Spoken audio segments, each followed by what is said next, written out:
প্রিয় মুসলিম মা ও বোনেরা, আপনাদেরকে উদ্দেশ্য করে বলছি, আপনারা সবসময় ৬টি বিষয়ে খেয়াল রাখবেন। যদি ৬টি বিষয়ে খেয়াল রাখেন তাহলে ইনশাআল্লাহ আপনার সংসার অনেক সুন্দর হবে।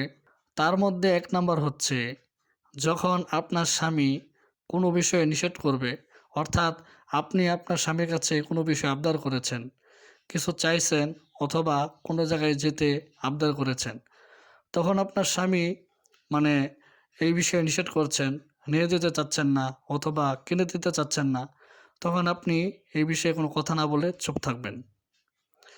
আর দ্বিতীয়টি হচ্ছে, কখনো আপনার স্বামীর সাথে কোনো কথায় তর্ক করবেন না, তর্ক বিতর্কে জড়াবেন না। আর তৃতীয় নাম্বার হচ্ছে, আপনার স্বামীর কথাগুলোকে বেশি বেশি মূল্যায়ন করবেন। আপনার স্বামীকে যদি আপনি মূল্যায়ন না করেন তাহলে আর কে মূল্যায়ন করবে বলেন? চতুর্থ নম্বর প্রকার হচ্ছে, আপনার স্বামী আপনাকে যদি কিছু কিনে দেয় তাহলে সেটার জন্য শুকরিয়া আদায় করবেন। এটা বলবেন না যে এটার সুতোটা ভালো না, এটার কালারটা ভালো না, পাশের বাড়ির ভাবিকে এত সুন্দর কাপড় কিনে দিয়েছে, আমারটা কই? এগুলো করবেন না, শুকরিয়া আদায় করবেন।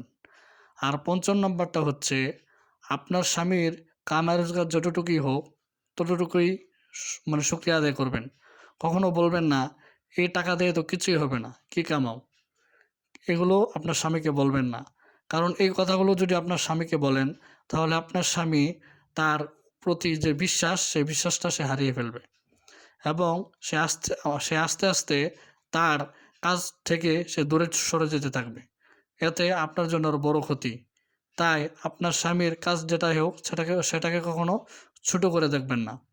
আর ৬ নাম্বার হচ্ছে, আপনি সবসময় আপনার স্বামীর ফ্যামিলিকে সম্মান করবেন। তারা যেরকমই হোক, তার বাবা-মা, ভাই-বোন যেরকমই হোক তাদেরকে সম্মান করবেন।